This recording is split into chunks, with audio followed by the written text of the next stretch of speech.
జై శ్రీరామ్ అందరికీ నమస్కారం వెల్కమ్ టు న్యూస్ అఖండ నేను మీ కస్తూరి శ్రీధర్ మిత్రులారా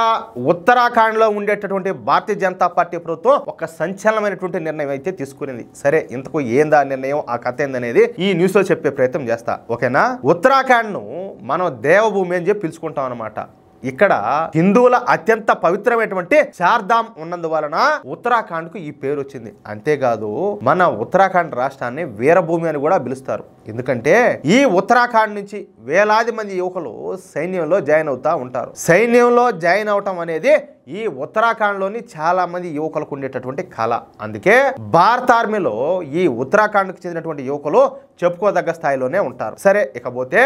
ఉత్తరాఖండ్ లో ముస్లింల జనాభా 2001లో కొంచెం జాగ్రత్తగా వినండి 2001లో 1.5% ఉండగా 2024 నాటికి ఇదే ముస్లింల జనాభా ఏకంగా 16% చేరుకునింది అర్థమవుతుందా ఇంకా దాన్ని బట్టి మీరు అర్థం చేసుకోండి అంటే సహజంగా కాదు అసహజంగా ముస్లింల జనాభా ఉత్తరాఖండ్ లో క్రమేపీ బలంగా పెరుగుతా వస్తుంది ఈ ముస్లింల జనాభాకు అడ్డుకట్ట వేయడానికి ఉత్తరాఖండ్ బీజేపీ ప్రభుత్వం అన్ని రకాల చర్యలు తీసుకుంటుంది కొత్తగా వచ్చిన వాళ్ళు ఏది రాష్ట్రంలోకి కొత్తగా వచ్చిన వాళ్ళు ఉత్తరాఖండ్ లో భూములను గాని ఇళ్లను గాని ఇళ్ల స్థలాలను గాని కొనుగోలు చేయడానికి వీళ్ళే కొత్తగా ఉత్తరాఖండ్కు వచ్చి స్థిరపడే వాళ్ళు వాళ్ళ ఆధార్ కార్డులను ఓటర్ ఐడి కార్డులను రేషన్ కార్డులను బర్త్ సర్టిఫికెట్లను తప్పనిసరిగా ప్రభుత్వానికి అయితే అప్పగించాల ఆ తరువాత పోలీసులు వాళ్ళ గురించి వాకబు చేసిన తర్వాత అతడు సరైన వ్యక్తి అని చెప్పి రూఢి అయితే కన్ఫామ్ అయితేనే సదరు వ్యక్తిని ఉత్తరాఖండ్లో ఉండనిస్తారు ఇకపోతే బాల్య వివాహాలను రద్దు చేశారు ఇప్పటికి కూడా కొంతమందిలో ఉండాలి ఏది కొన్ని మతాల్లో ఇట్లా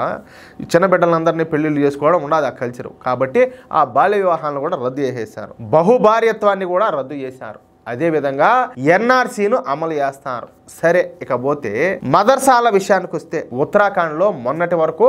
మొత్తంగా 586 మదర్సాలు అయితే ఉన్నాయి అయితే ఈ మదర్సాల పైన ఉత్తరాఖండ్ బీజేపీ ప్రభుత్వం పూర్తి స్థాయిలో విచారణను ప్రారంభించడంతో సరైన లైసెన్స్ లేని 136 మదర్సాలు బయటపడినాయి దీంతో ఉత్తరాఖండ్ లోని బీజేపీ ప్రభుత్వం ఈ 136 మదర్సాల లైసెన్సులను క్యాన్సిల్ చేసి పారేసి వాటికి సీల్ దొబ్బింది అర్థమవుతుందా ఇకపోతే ఈ ఉత్తరాఖండ్ లో ఇక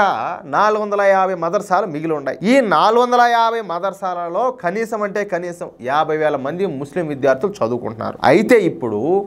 ఉత్తరాఖండ్ ప్రభుత్వం ఈ ఆపరేషన్ సింధూర్ పైన ఒక సంచలనమైనటువంటి నిర్ణయం తీసుకునింది ఈ ఆపరేషన్ సింధూర్ కు సంబంధించిన విషయాలను తెలియపరుస్తూ వీటికి సంబంధించినటువంటి విషయాలతో కొత్త హిస్టరీ బుక్స్ ను తయారు చేసి ఈ మదర్సాలకు అందించనున్నారు చూడండి అంటే కొంతవరకు వాస్తవానికి మాట్లాడుకుంటే నేను అన్ని మదర్సాలు అని చెప్పి నేనే చెప్పనులే చాలా వరకు మదర్సాల్లో భారతదేశానికి వ్యతిరేకంగా పాకిస్తాన్కు అనుకూలంగా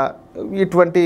పాఠాలన్నీ కూడా చెప్తా ఉంటారని చెప్పేసి మనం అందరం కూడా విన్నాం దాంట్లో దాపరికం ఏమన్నా ఉండదా లేదు కదా మరి ఖచ్చితంగా ఆపరేషన్ సింధూర్ను ఒక పాఠ్యాంశంగా మార్చి దాన్ని వాళ్ళ దగ్గర చదివించడం అంటే ఎట్లుంటుంది వాళ్ళక ఒకసారి ఊహించండి అంటే అప్పుడు పాకిస్తాన్ వేస్ట్ అది ఒక ఉగ్రవాద దేశము అది భారతీయుల మీద అకారణంగా అమాయకుల మీద ఇట్లా దాడులు చేస్తుంది అమాయకులను పొట్టన పెట్టుకుంటుంది అందువల్లే భారత ప్రభుత్వం మోడీ ప్రభుత్వం ప్రతీకారంగా పాకిస్తాన్ మీద దాడులు చేసి పాకిస్తాన్ తుక్కు లేవదొబ్బిందని చెప్పేసి ఈ పాఠ్యాంశాల ద్వారా పిల్లలందరూ కూడా చదువుకుంటారు అంటే పాకిస్తాన్ దాని దిగజారుడు బతుకేంది దాని శక్తి ఎంత దాని కథ ఏంది దాని సామర్థ్యం ఏంది అనేది అందరికి తెలుస్తుంది అలాగే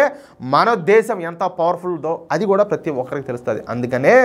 ఈ ఉత్తరాఖండ్ బీజేపీ ప్రభుత్వం ఈ నిర్ణయాన్ని తీసుకునింది ఇక్కడ ఇంకో విషయం చెప్పనా ఖచ్చితంగా ఈ ఆపరేషన్ సింధూర్ కు సంబంధించిన పాఠ్యాంశాలను మదర్సాలో చదువుకునేటటువంటి పిల్లలకు తప్పనిసరిగా బోధించాల్సింది ఖచ్చితంగా చెప్పాల్సిందే లేకపోతే పరిణామాలు తీవ్రంగా ఉంటాయని తాట తీస్తామని ఉత్తరాఖండ్ బీజేపీ ప్రభుత్వం మదర్సాలకు కఠినమైన వార్నింగ్ అయితే ఇచ్చింది ఎందుకంటే ఈ దేశంలో ఉండే పౌరులుయా ఖచ్చితంగా మరి మన దేశం గొప్పతనం తెలుసుకోవాలి కదా దాంట్లో తప్పే ఉండాలి మేము చెప్పమంటే దానికి అర్థం ఏంది అప్పుడు మీరు పాకిస్తాన్ సపోర్ట్ గా ఉన్నట్టే కదా ఏమంటారు అవునా కదా నేను చెప్పేది ఉత్తరాఖండ్ లో ఉన్నటువంటి మొత్తం 450 మదర్సాల్లోని 50,000 మంది విద్యార్థులకు ఈ హిస్టరీ బుక్స్ అయితే అందించున్నారు ఒక్క మదర్సా పిల్లలకు మాత్రమే కాకుండా మన పిల్లల లాగా ఇప్పుడు నార్మల్ స్కూల్స్ చదువుతూ ఉంటారు కదా, వాళ్ళకు కూడా ఈ బుక్స్ అయితే అందించుండారనమాట. ఖచ్చితంగా పాఠ్యాంశంగా పెట్టి హిస్టరీ బుక్స్ లో ఖచ్చితంగా అందరి దగ్గర చదివించుండారు. ఒక నెల రోజుల వ్యవధిలో ఈ కొత్త హిస్టరీ బుక్స్ తయారైపోతాయంట. అంటే మన ఆపరేషన్ సింధూర్ గురించి ఒక స్కూల్ పిల్లలు మాత్రమే కాకుండా మదర్సా పిల్లలు కూడా